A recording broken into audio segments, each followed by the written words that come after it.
Hola, en esta ocasión vamos a hablar sobre las 7 leyes de creación.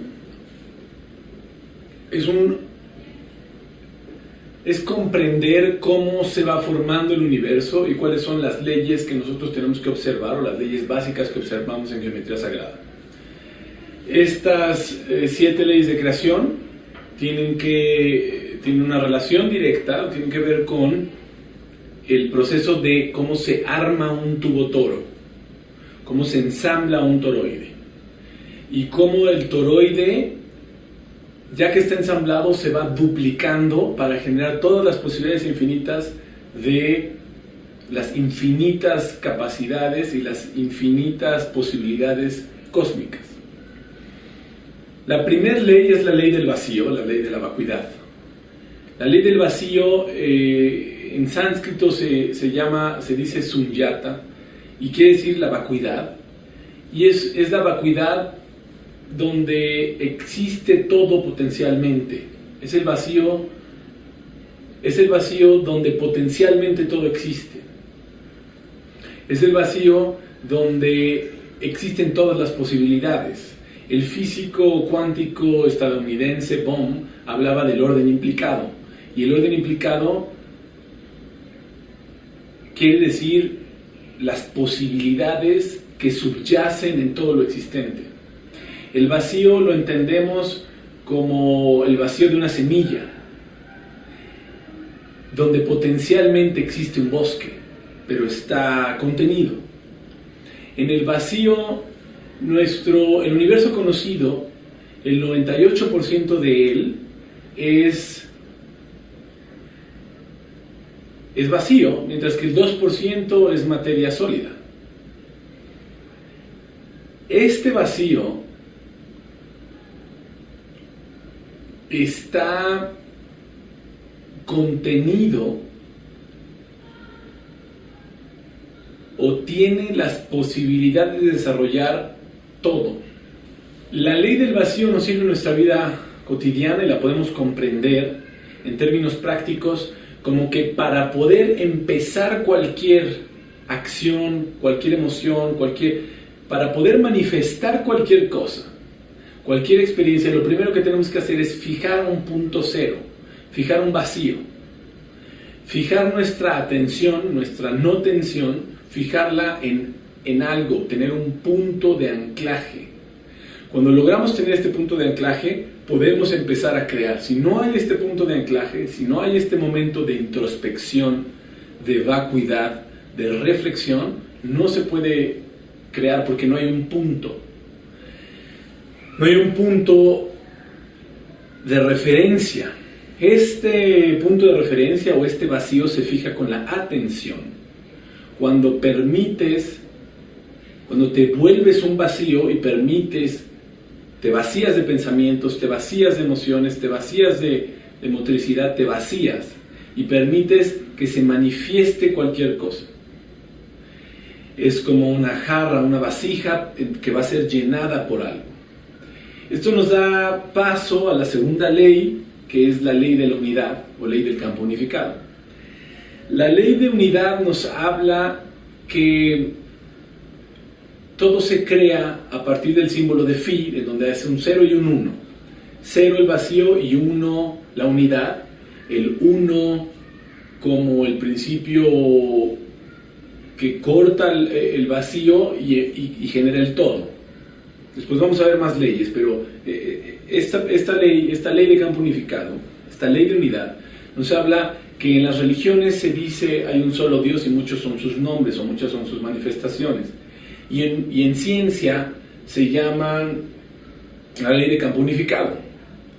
El modelo estándar, el modelo unificado, en ciencia se habla de 4 fuerzas: la fuerza electromagnética, la fuerza gravitacional, la fuerza nuclear débil y la fuerza nuclear fuerte. Y actualmente se habla de otras fuerzas, la fuerza de color.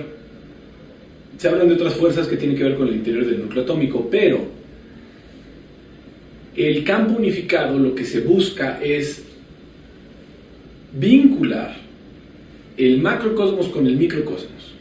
Einstein, con el modelo estándar, hablaba del macrocosmos, de la fuerza gravitacional, de las fuerzas que ocurren en el macrocosmos, a nivel planetario, a nivel estelar.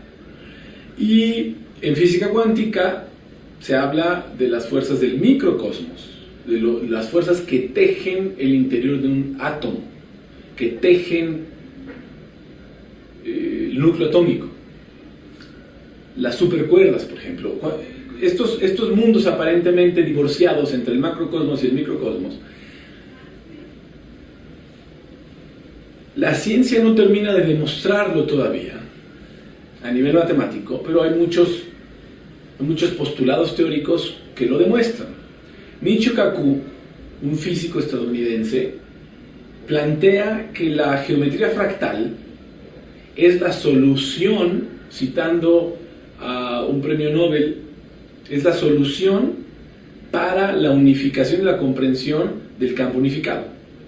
¿Por qué? Porque a través de comprender cómo el macrocosmos y el microcosmos están vinculados por un fractal, a través de geometría fractal, es que se logra resolver esta paradoja.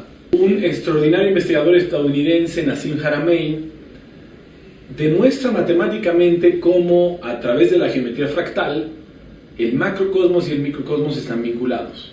Nos permite comprender que todo es la misma sustancia y que lo único que varía son sus formas, sus frecuencias y sus manifestaciones, pero que no hay ninguna diferencia entre nuestro cuerpo físico y el vidrio o la plata o el oro o el universo entero. No hay ninguna diferencia como sustancia, es una sola sustancia, y lo que van variando son sus manifestaciones. Michio Kaku habla de estas, se habla de un universo que existe, donde existen o 10 dimensiones o 26 dimensiones.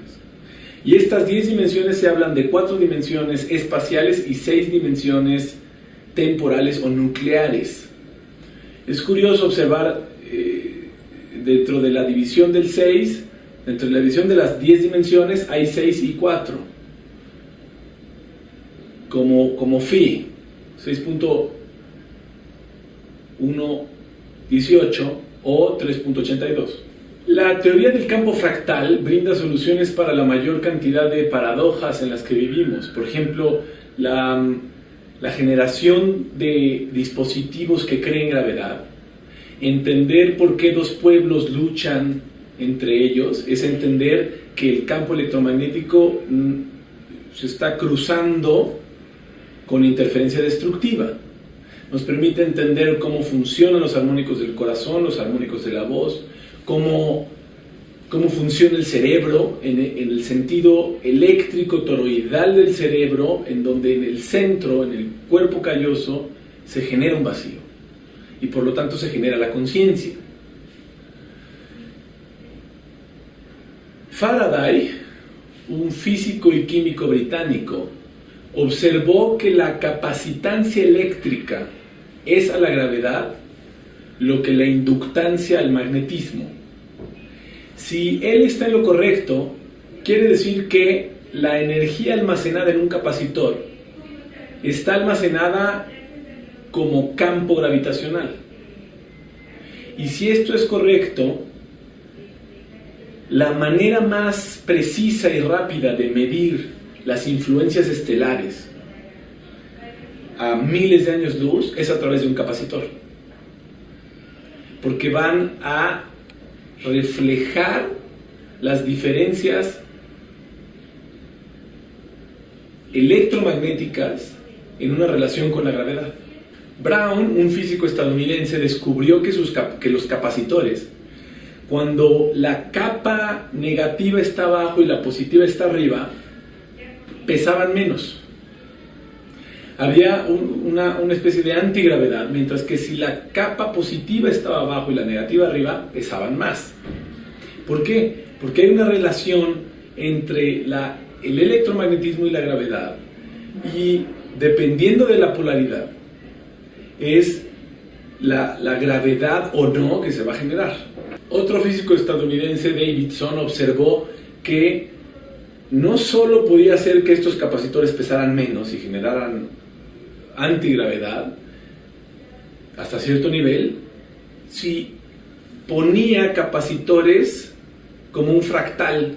En un pentágono ponía capacitores y después ponía otros capacitores más grandes en phi y otros capacitores más grandes en phi, y hacía una placa de capacitores como un fractal pentagonal, y generaban todavía mayor peso